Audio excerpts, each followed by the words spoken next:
Willkommen zu Frequent Traveler TV, heute wieder mit einer frisch gepressten Sendung für euch. Themen, die ich für euch vorbereitet habe, sind Lufthansa. Lufthansa dünnt das Streckennetz aus im Innerdeutschen. Wir wissen ja alle warum, aber es gibt neue Strecken im Ausland. Dann geht es weiter mit einer Erinnerung an eine Promotion von Marriott. Die ist jetzt nicht so ganz so prickelig, muss man ehrlicherweise sagen, aber okay. Dann geht es mit dem Thema Lufthansa Ground Services, LGS, nicht LSG. Lufthansa Sky-Chef leider tot, aber die haben was Neues. Lufthansa Ground Service, LGS, eigene Bodenabfertigung. In München erstmal. Condor hat Green Fares, aber die werden wahrscheinlich, ja, fällt aus wegen ist nicht. Erklären wir warum. Und wir haben die Condor, die haben einen Flieger in schwarz Ringelsocke gemacht, also schwarz mit weiß. Ihr könnt jetzt verraten, welcher Fußballverein das ist.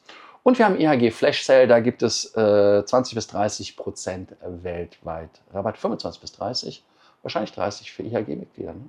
Aber gucken wir uns auch genauer an. Ihr denkt dran, wie immer den Kanal zu abonnieren, die Glocke anzumachen und ein Like dazulassen, auf School zu kommen und dann dort aktiv zu diskutieren.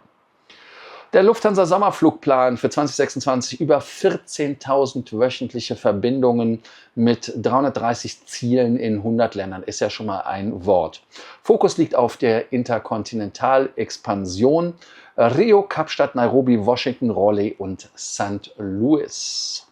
Die neue Strecke Trondheim, Norwegen, viermal wöchentlich ab Frankfurt ab 1. Mai. Also auch da gibt es Neuigkeiten. Innerdeutsche Flüge werden stark reduziert.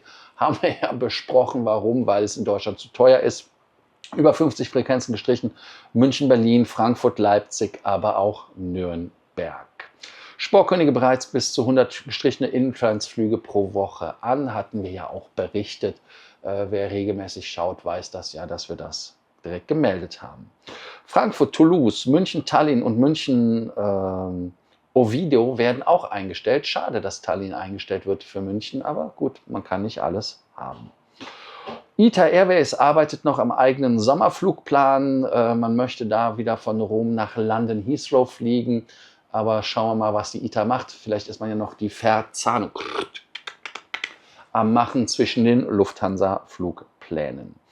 Ja, die Pressestelle sagt Folgendes: Wegen der hohen Kostenbelastung für Flüge in und ab Deutschland reduziert Lufthansa Airlines ab 2026 den Sommerflugplan auf Zubringerstrecken Zubringerstrecken mehr als 50 Frequenzen. So ist es richtig. Ach, zu viele Worte. Carsten Spohr sagt, weitere Verbindungen wie von München nach Münster-Osnabrück oder Dresden stehen auf dem Prüfstand. Jetzt natürlich die Frage für euch: Weitere Verbindungen wie von München nach Münster-Osnabrück oder Dresden stehen auf dem Prüfstand. Ist das etwas, was ein strategischer Fehler ist, der dann die Kunden an die Bahn verliert, beziehungsweise an Mitbewerber, würde ich eher sagen, an Marktbegleiter? Wir haben es an Nürnberg ja gesehen, wie da dann andere Fluggesellschaften gekommen sind. Wer von euch in Nürnberg ist, kann ja davon berichten und kann sagen, wie nachhaltig das Ganze war und ist. Ja, bei Lufthansa Outsourcing, Thema 2 ist die Lufthansa LGS, das ist die Lufthansa Ground Services, also auch wieder so ein Zungenbrecher, übernimmt die Abfertigung für Air Dolomiti, Austrian, Brussels, Eurowings, Lufthansa Citylines, City Airlines, Swiss. Und Double Strategy oder duale Strategie, man bleibt trotzdem noch bei den Leuten von der Aero Ground, ein bisschen, also Lufthansa Airlines. Eigene Qualitätskontrolle und Stabilität nach wiederholten Abflugverspätungen ist das Ziel. Also man möchte das wieder in-house machen. Wir hatten das ja schon gehört, dass Lufthansa vom Outsourcing wieder in-house machen möchte. Und das ist ein Schritt. Und Übernahme von Swissport Loge, dem bisherigen Partner. Also da gibt es dann Neuigkeiten. Schauen wir mal, ob das wird. Interessant ist natürlich aber auch, dass man das für andere Mitglieder der Gruppe quasi bündelt, aber für die Kernmarke von einem externen Dienstleister machen lässt. Aber Aeroground, ist das nicht auch eine Lufthansa-Beteiligung irgendwie mal gewesen oder so? Da könnt ihr uns auch aufklären, schreibt da mal was dazu. Und jetzt 30 Jahre hat man da ja auch diese Probleme im Prinzip gehabt beim Outsourcing. Ich glaube, so lange ist das her, dass man angefangen hat, outzusourcen. Und jetzt ist es so. Aber manchmal gibt es halt auch gute Gründe fürs Outsourcing. Sagt ihr, dass das ein guter Grund ist? Und die Frage des Tages ist natürlich, ist das Qualitätsbewusstsein, dass man zum Inhouse wieder kommt, oder ist das etwas als Rückschritt in alte Strukturen? Da bin ich mal gespannt, wie ihr das seht, ob das eher etwas ist, wo Lufthansa reagiert aus guten Gründen oder ob Lufthansa einfach wieder mal nur Lufthansa ist. Condor hat Green Fares und führt bei Lufthansa diese CO2-Kompensationsgeschichte an. Erhalten sind 20% Sustainable Aviation Fuel, SAF, und 80% sind Klimaschutzprojekte. Und Lufthansa konnte ja am Anfang nur 1% der Passagiere für diese wunderbare Kostensteigerung dort überzeugen. Und ja, wann kam die Wende? Als es Statuspunkte gab, ganz genau. Das heißt also, der Vielflieger im Allgemeinen fliegt halt nicht grün, weil er der Meinung ist, dass es grün ist und weil es toll ist, sondern er macht das wegen der Punkte. Man hat ja auch jetzt Retro-Punkte und den ganzen Quatsch eingeführt. Also insofern, man merkt, wie der Hase läuft. Und Condor hat aber kein Vielfliegerprogramm, also auch keinen Anreiz. Vielleicht solltet ihr da vielleicht mal ein One-World-Programm machen oder SkyTeam oder so, irgendwo euch anschließen und dann die Leute über Status darin bringen. Dann haben die auch Bock zu bezahlen. Ist die Rückkehr da jetzt zu einer CO2-Kompensation beim Fliegen extra zahlen, oder ist es nur, wenn es Statuspunkte gibt, für euch interessant? Also ist Grün überhaupt ein Thema für euch? Weil im Moment Fridays for Future hört man nichts und die ganzen anderen Sachen. Es werden andere Säue durch die Arena getrieben. Und was hatte ich nochmal für einen Spruch gehört jetzt letztens? Es werden so viele Säue durch das Dorf getrieben, dass man die stinkende Sau nicht mehr riecht oder so. Egal wie, ich bin mal gespannt auf eure Antworten. Wer von euch ist Fußballfan und mag die fußballlackierten Maschinen? Es gibt ja dann immer lustige Situationen, wo einer zum Beispiel, was war es, BVB-Flieger von der Eurowings oder sowas, da ist es dann so, dass man sagt, nee, ich bin jetzt aber kein BVB-Fan, da möchte ich nicht mitfliegen, weil ich bin bei Schalke oder so.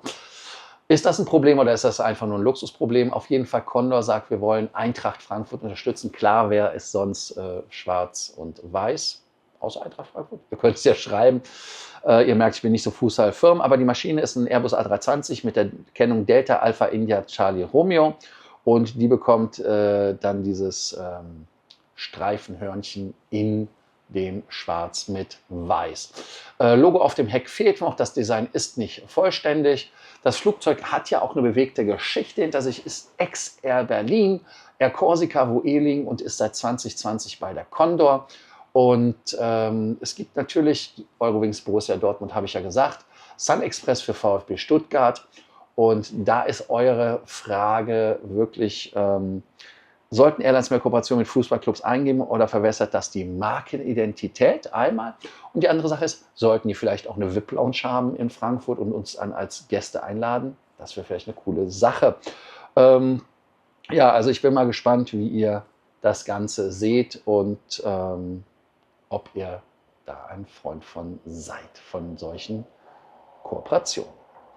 Merit Bonvoy Promotion mit sagenhaften 6.075 Bonuspunkten für 3 Stays. Die Promotion fängt jetzt knallhart an. Stay 1 gibt es 2025 Punkte, also 2025. Beim zweiten Stay 2025, das sind 4.050. Beim dritten Stay gibt es 2025, das sind dann kumuliert 6.075. Und wenn ihr noch 2.000 Punkte sammeln wollt, solltet ihr in der neuen Outdoor Collection übernachten. Und ihr solltet das auf Bonuspunkte stellen bei Merit Bonvoy, dass er die Promotion auch bekommt, nicht auf Partner Airlines. Ansonsten gibt es Fehlermeldungen. Und ja, findet ihr 6.075 Punkte spannend oder eher nicht? Ich bin schaumgebremst. IAG Flash Sale 20-30% off worldwide. Zeitraum ist ganz wichtig vom 31. Oktober bis zum 14. Dezember. Buchung muss bis zum 2. November erfolgen. 30% in Europa, Asien, Nahostafrika, China und 25% in Nord- und Südamerika.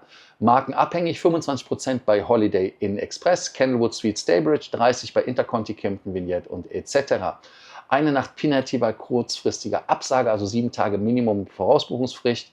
Und ich sag mal so, es ist eher ein Last-Minute-Sale, wenn man so die nächsten 6, 7, 8 Wochen dort übernachtet. Ist es 8? Ich glaube 6 Wochen. Ihr rechnet selber nach. Ja, ist das etwas, wo ihr sagt, das ist ein Trend, das ist kein Trend, diese Buchung, ich würde bei IHG übernachten oder nicht? Ich habe den abgeschworen, ich habe nur den Platin-Status und behalte den über meine Kreditkarte. Frage des Tages ist natürlich einmal hier das Thema LGS, Lufthansa Ground Service. Ist das jetzt wirklich Qualitätsbewusstsein, dass man die Rückkehr zur Eigenabfertigung macht, oder ist das nur wieder Lufthansa? Also quasi Quatsch. Und Green Fares, würdet ihr die CO2-Kompensation beim Fliegen extra zahlen oder nur, wenn es dafür Statuspunkte gibt? Danke, dass ihr heute wieder dabei wart bei Frequent Traveler TV. Denkt dran, den Kanal zu abonnieren, die Glocke anzumachen, einen Like dazulassen. Und ich freue mich, wenn wir uns bei der nächsten Sendung wiedersehen. Also bis dann, ciao, ciao, und morgen bin ich in München. Also wer kommen möchte in München oder nach München, Stammtisch, schreibt mir eine WhatsApp-Nachricht. Und Donnerstag habe ich auch noch Termine frei. Also 2 Stück, glaube ich. Freue mich. Bis dann. Ciao, ciao.